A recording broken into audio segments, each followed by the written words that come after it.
अगर हम ब्राजील का नक्शा थोड़ा भी ध्यान से देखें तो ये साफ दिखाई देता है कि ब्राजील का एक बड़ा हिस्सा पठारों, प्लेटोज, ऊंचे मैदानों, हाईलैंड्स और छोटी छोटी पहाड़ियों, स्मॉल माउंटेन्स से ढका हुआ है। यहां बहुत ऊंचे और लंबे पर्वत नहीं हैं। केवल उत्तर में अमेज़न बेसिन और दक्षिण पश्चिम में पैराग्वे बेसिन के कुछ हिस्सों में ही चौड़े मैदान पाए जाते हैं। यहाँ के तटीय मैदान, कोस्टल प्लेन्स भी बहुत सीमित क्षेत्र में फैले हुए हैं। ब्राजील को 5 मुख्य फिजियोग्राफी भागों में बांटा गया है: the highlands, the great escarpment, the coastal region, the plains, the island groups.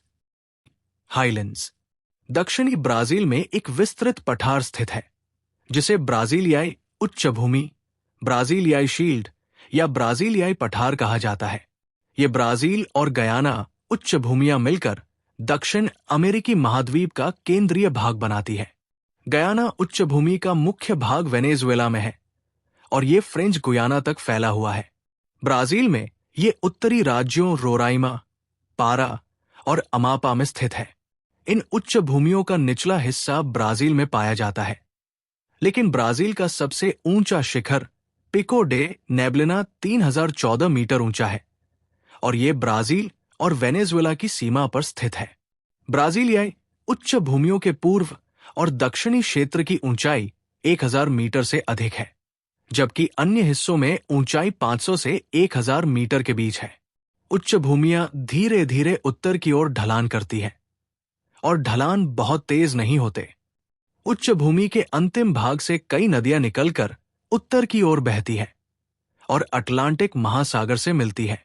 कुछ प्रमुख नदियां जैसे उरुग्वे, पैराग्वे और पाराना उच्च भूमि के दक्षिणी ढलानों से निकलती है और अर्जेंटीना में प्रवेश करती है। इसकी पूर्व की ओर ढलान तेज है और ये एक एस्कार्पमेंट के रूप में दिखाई देता है। The great escarpment. हालांकि ये क्षेत्र बहुत छोटे आकार में है, इसके ढलान की प्रकृति और इसका जलवायु पर प्रभाव इसे एक अलग भौगोलिक क्षेत्र बनाता है। उच्च भूमि के पूर्वी भाग को इस एस्कार्पमेंट द्वारा सीमांकित किया गया है। इस क्षेत्र में एस्कार्पमेंट की ऊंचाई 790 मीटर तक होती है। कुछ क्षेत्रों में ये ऊंचाई धीरे धीरे घटती जाती है। एस्कार्पमेंट विशेष रूप से साओ पाउलो से पोर्टो एलेग्री तक बहुत तीव्र है। एस्कार्पमेंट दक्षिण पूर्वी व्यापारिक हवाओं के लिए एक बाधा के रूप में कार्य करता है, जिससे उच्च भूमि के उत्तर पूर्वी भाग में वर्षा छाया क्षेत्र, रेन शैडो एरिया बनता है। इस क्षेत्र के उत्तर में स्थित क्षेत्र को सूखा चौकोर, ड्राउट क्वाड्रिलेटरल कहा जाता है। ब्राजील के तट, द कोस्ट्स। ब्राजील की समुद्र तट रेखा लगभग 7400 किलोमीटर लंबी है। इसे 2 भागों में बांटा जा सकता है: उत्तरी तट और पूर्वी तट। उत्तरी तट अमापा प्रांत से लेकर रियो ग्रांडे डो नॉर्टे तक फैला हुआ है। इसे उत्तरी अटलांटिक तट कहा जा सकता है।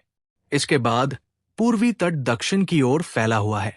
उत्तरी तट पर कई नदियों के मुहाने होते हैं, जिनमें प्रमुख नदी अमेज़न है। इस कारण ये क्षेत्र निम्न ऊंचाई वाला है। इस तट पर माराजो द्वीप, माराजो और साओ मार्कोस की खाड़ी स्थित है। माराजो एक बड़ा तटीय द्वीप है जो अमेज़न और टोकंटिन्स नदियों के मुहाने के बीच स्थित है। पूर्वी तट पर कई छोटी छोटी नदियां बहती हैं, लेकिन यहां एकमात्र प्रमुख नदी जो अटलांटिक महासागर से मिलती है वो साओ फ्रांसिस्को है। ब्राजील के तट पर बहुत सारी समुद्र तट रेखाएं और बालू की टिब्बों का समूह पाया जाता है। कुछ क्षेत्रों में तटीय प्रवाल भित्तियां और एटोल द्वीप ब्राजील के तट की रक्षा करते हैं।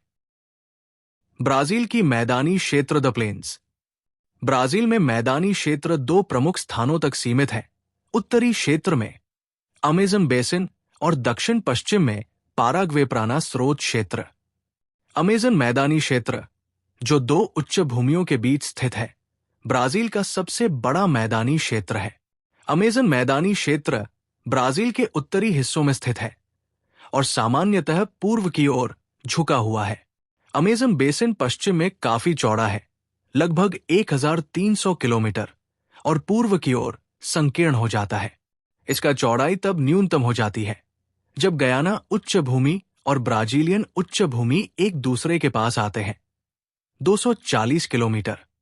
जैसे जैसे नदी अटलांटिक महासागर की ओर बढ़ती है, वैसे वैसे इन मैदानी क्षेत्रों की चौड़ाई बढ़ती जाती है।